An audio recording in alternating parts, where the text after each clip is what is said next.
Halo, berjumpa lagi dengan saya David Tutor Sulaimino di channel To David. Dalam video pembelajaran kita kali ini kita akan belajar mengenai bahasa Ibrani. Dan topik yang akan kita pelajari dalam bahasa Ibrani yaitu mengenai kata sandang tertentu atau definite article. Mari perhatikan penjelasan dari saya berikut ini.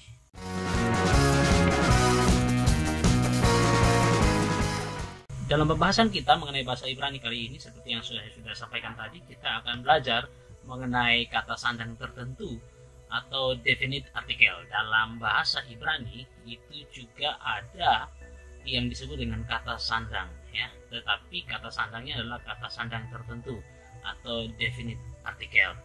Nah, sebelum kita belajar lebih jauh mengenai kata sandang tertentu atau definite article, saya perlu menyampaikan beberapa hal penting sebelum kita melangkah lebih jauh. Mari perhatikan, dalam bahasa Inggris itu ada juga kata sandang tertentu, dan yang kita juga sering tahu yaitu bahwa dalam bahasa Inggris ada kata sandang tertentu yang dimaksud adalah kata the, ya. Jadi kata the itu merupakan bentuk kata sandang tertentu dalam bahasa Inggris, yang kemudian dalam bahasa Indonesia dapat diartikan menjadi ini, kemudian itu, dan juga sang. Nah, perhatikan dengan baik.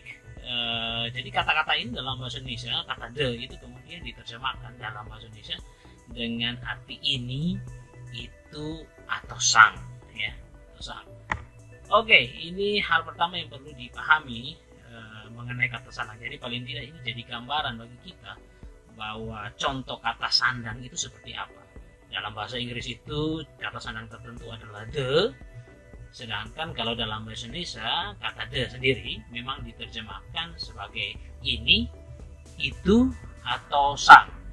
Oke, itu adalah pengantar untuk memahami kata sandang tertentu secara umum, baik dalam bahasa Inggris maupun dalam bahasa Indonesia. Lalu bagaimana kata sandang dalam bahasa Ibrani? Mari perhatikan lagi. Nah, kata sandang dalam bahasa Ibrani itu punya satu bentuk. Jadi kata sandang dalam bahasa Ibrani adalah ha, ya, terdiri dari huruf he dan juga vokal patah. Tapi kata sandang ha ini juga akan ditambahkan dengan dages forte, ya. Nah, perhatikan dua hal yang perlu diketahui mengenai kata sandang dalam bahasa Ibrani. Yang pertama, bahasa Ibrani itu tidak mengenal kata sandang tak tentu, kata sandang tak tertentu seperti di dalam bahasa Yunani Koine, ya. Kata sandang dalam bahasa Yunani Koine itu seperti apa? Ya, ini coba lihat ya, gambar ini di depan, ya. Oke. Nah, dalam bahasa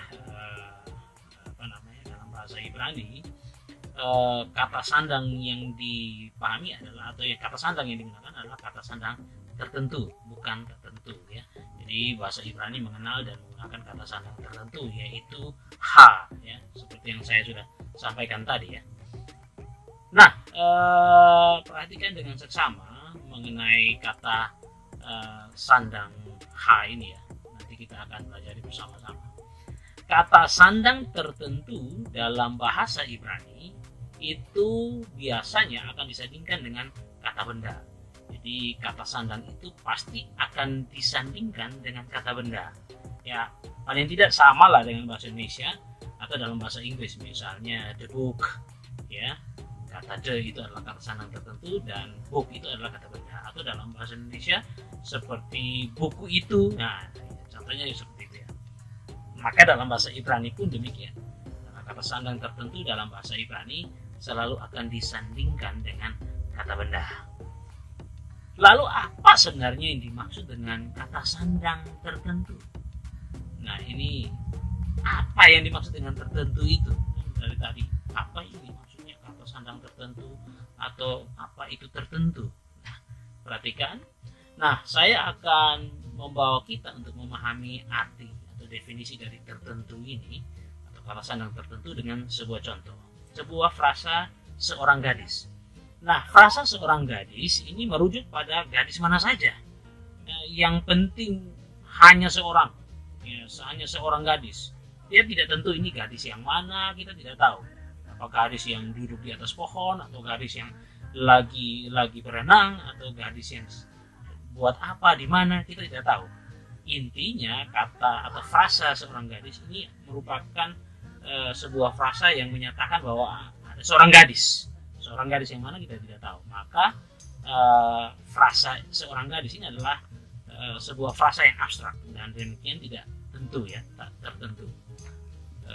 Tapi kalau misalnya contohnya adalah gadis itu, maka frasa ini menunjuk langsung kepada seorang gadis yang sudah jelas keberadaannya, dia di mana, seperti apa dia, dan gadis itu sudah konkret.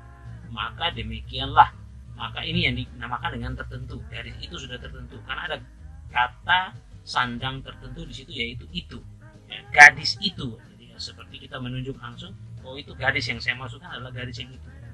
Oke, jadi itulah yang dimaksudkan. Nah, oleh sebab itu kata sandang tertentu adalah kata sandang yang berfungsi sebagai penunjuk secara langsung kepada subjek yang sudah jelas posisi keberadaannya, atau subjek itu sudah menjadi subjek yang tertentu, subjek yang sudah konkret karena ada kata sandangnya, ya. Jadi ada kata sandang. Jadi misalnya seperti itu tadi, ya, gadis itu. Nah, itu yang perlu dipahami. Nah, kalau begitu kita langsung saja memahami atau belajar tentang kata sandang dalam bahasa Ibrani. Seperti yang tadi sudah saya sampaikan, bahwa kata sandang dalam bahasa Ibrani adalah kata sandang tertentu, dan bentuk dari kata sandang tersebut, definite artikel tersebut adalah ha, ya, yaitu konsonan he yang ditambahkan dengan vokal patah, ya. Maka dia menjadi ha. Nah, ada beberapa aturan yang digunakan atau yang dipakai untuk mengatur penggunaan kata sandang. Tidak hanya mengatur penggunaan kata sandang, tapi juga mengatur bentuk perubahan kata sandang itu. Jadi ada aturan-aturan tertentu yang perlu kita pahami. Mohon diperhatikan dengan seksama. Aturan yang pertama, ketika sebuah kata sandang tertentu, ini kata sandang ha tadi, ya. Jadi kalau tadi dalam bahasa Inggris the, dalam bahasa Indonesia itu bisa ini, itu, atau sang, maka dalam bahasa Ibrani itu ha. Nah, kata sandang ha ketika dia digabungkan dengan kata benda yang menyusul, ya. Jadi ketika kata sandang itu, setelah kata sandang itu ada kata benda, maka ada 3 kategori perubahan yang terjadi. 3 kategori perubahan yang terjadi untuk aturan tersebut.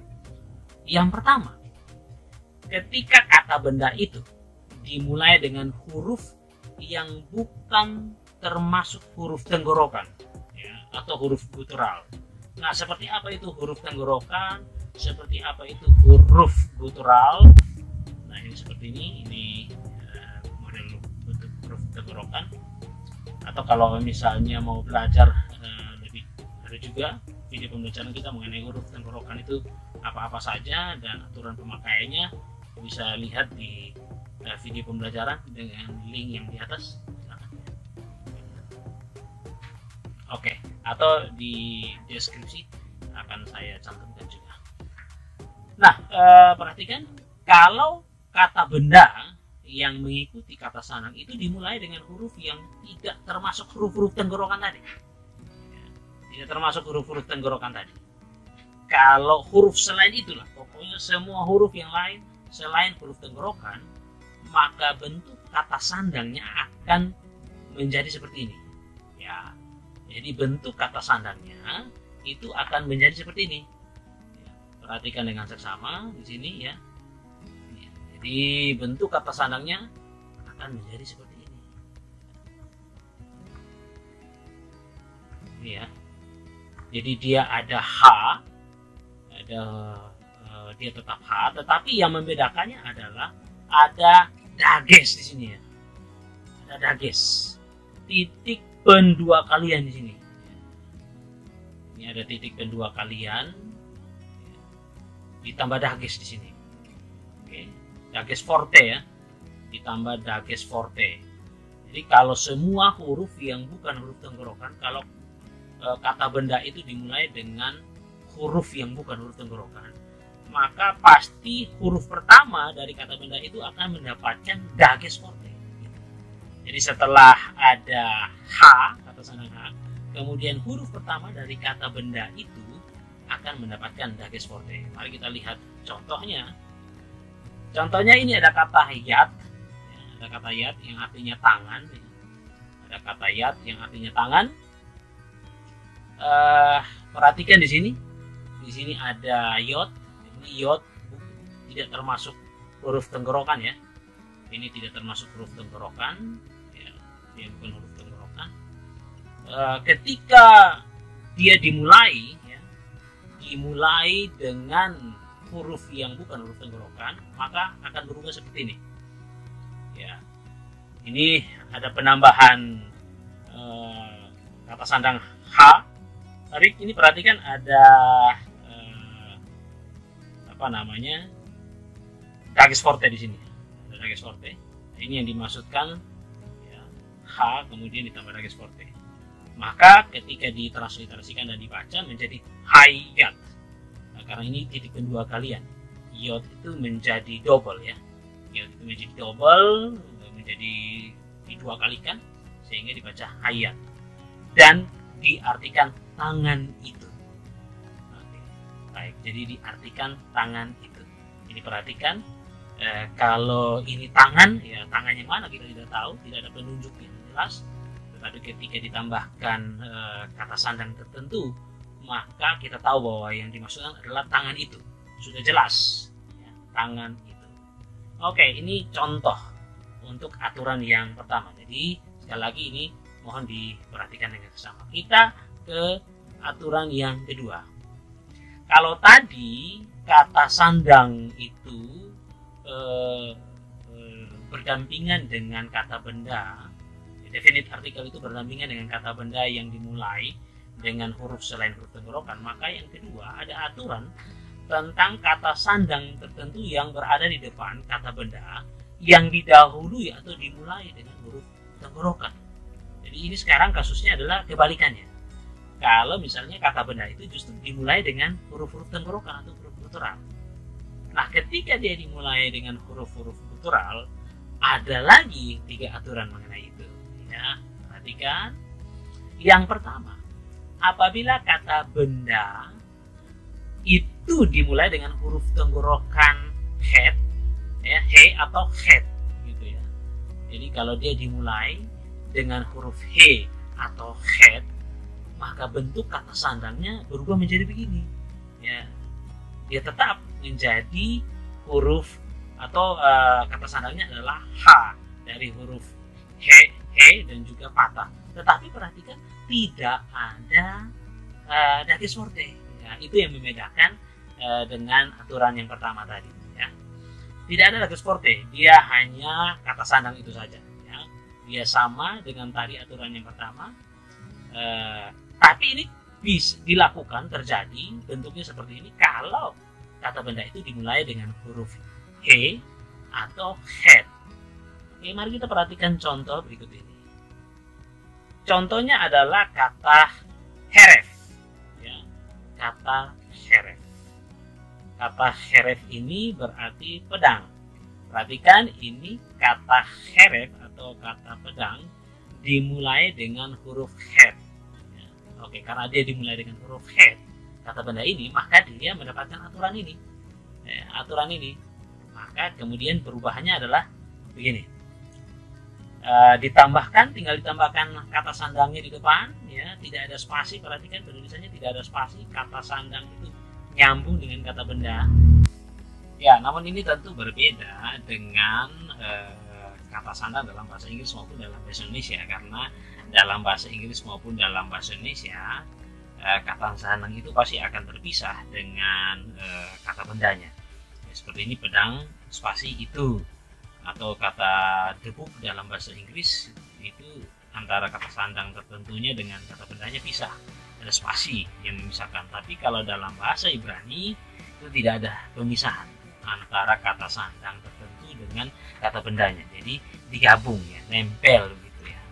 Oke, ini aturan yang pertama mengenai kata benda yang dimulai dengan huruf tenggorokan he dan juga het. Kita ke yang kedua untuk huruf tenggorokan, aturan yang kedua. Yang kedua, apabila kata benda itu dimulai dengan huruf tenggorokan alef, ayin atau rest, ya, alef, ayin atau rest, maka bentuk kata sandangnya itu akan berubah atau akan modelnya seperti ini, yaitu huruf H, ya, he dan juga kamets, ya, dibaca H. Kata sandang tertentunya adalah H dengan vokal kamets, dia tidak patah lagi. Kita langsung saja contohnya, ini misalnya kata ros, ya, kata ros yang artinya kepala. Ini lihat di depan kata ros ini dimulai dengan rest, ya, maka dia mendapatkan aturan yang sama seperti itu, ya. Sehingga kata sandang yang bentuk kata sandang yang ditempatkan di depannya adalah H dengan kamets, haros, haros yang artinya kepala itu. Nah, ini aturan yang kedua, ya. Jadi silahkan disimak baik-baik, dipahami baik-baik mengenai aturan yang kedua untuk huruf tenggorokan. Nah, yang ke C, aturan yang berikut mengenai huruf tenggorokan adalah seperti ini. Apabila sebuah kata benda itu dimulai dengan huruf-huruf tenggorokan yang seperti het yang ada kametsnya, ya. Perhatikan ini het tapi di bawah ada kamets, ya, A panjang. Lalu ada he, yang ada kametsnya H, atau ayin yang ada kametsnya, dan kata benda tersebut tidak punya tanda aksen, memiliki aksen seperti aksen siluk atau atna, maka bentuk kata sandangnya adalah he, gitu ya. Ya, konsonan he dan juga vokal segol gitu ya. Kita lihat saja contohnya. Ini contohnya kata hakam, ya. Kata hakam ini dimulai dengan konsonan het, tapi di bawahnya perhatikan ini ada vokal, tanda vokal kamets, ya. Tanda vokal kamets ini artinya orang bijak. Maka ketika dia bentuknya seperti itu, dia mendapatkan kata sandang he. Bentuk kata sandangnya berubah menjadi he, sehingga kompensasinya adalah, ujungnya adalah vokal di bawah kata sandang itu diubah menjadi diubah menjadi segol, ya, sehingga dibaca he hakam, ya. Lebih enak, ya, yang artinya orang bijak itu. Nah, ini adalah ketiga aturan yang mengenai kata benda yang dimulai dengan huruf tenggorokan, ya.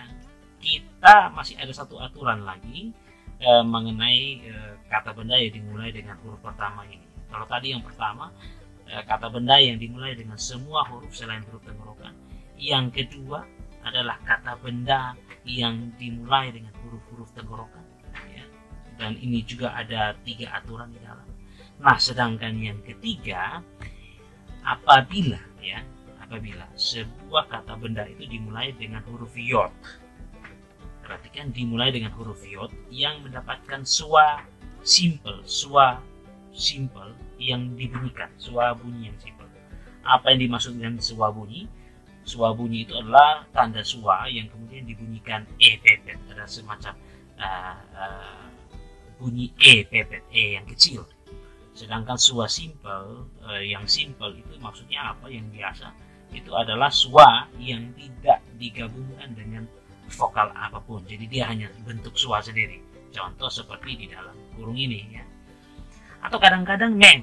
Ada sebuah kata yang dimulai dengan mem yang juga mendapatkan suara simple, ya, yang bunyi.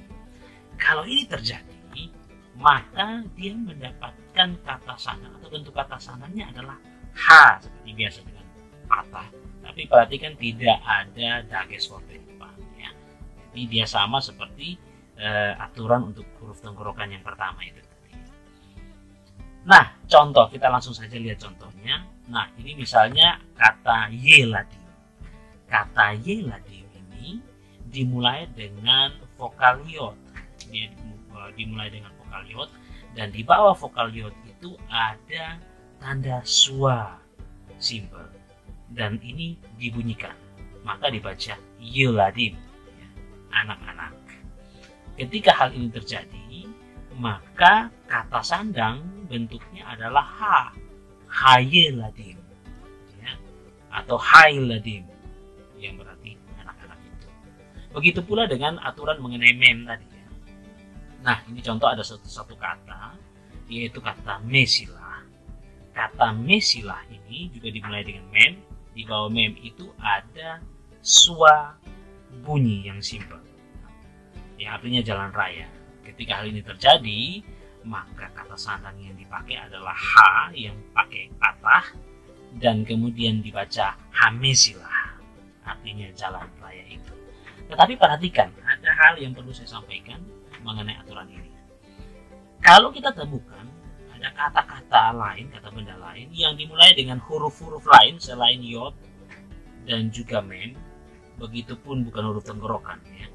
Tapi ada huruf lain, kan ada a, ada bet, nun, ya, lamek, ya. Semua, ya, p, sade, kof, semua huruf lain. Kalau mereka adalah huruf pertama, ya, semua huruf lain selain yod dan mem ini adalah huruf pertama dari kata benda tersebut, dan di bawah huruf itu juga ada swa yang sama seperti ini, maka dia tidak pakai aturan nomor 3 ini. Dia tetap menggunakan aturan nomor 1. Aturan nomor 3 ini hanya khusus. Pokoknya khusus. Khusus untuk yod dan juga mem. Tapi yang kedua, ada juga kata-kata yang dimulai dengan huruf mem, dan memiliki swa bunyi, tetapi nanti bentuknya ketika dia mendapatkan definite artikel ini, nanti di sini ada titik. Oke, ada titik di sini, ada titik. Ya. Kalau itu kita temukan, maka tentu dia bukan kata yang menggunakan formasi atau format atau aturan nomor 3 ini, tapi dia menggunakan aturan nomor 1 yang paling awal tadi. Semua huruf yang bukan huruf tenggorokan mendapatkan kata sandang ha dengan patah, lalu depannya ada lagi seperti. Jadi itu untuk menjadi perbandingan kita saja supaya kita bisa memahaminya, ya, menganalisis kata-kata benda yang mendapatkan kata sandang di depan. Nah, ini adalah 3 aturan, tetapi ada aturan tambahan yang perlu kita pahami juga, dan ini tentu sangat penting. Yang keempat, di dalam bahasa Ibrani juga memang ada beberapa kata benda yang tunggal, ya, yang akan mengalami perubahan ketika dia mendapatkan kata sandang. Ya, perubahannya di mana? Perubahannya terdapat pada huruf pertama, khususnya vokal pertama dari kata tersebut. Oke, kita lihat saja.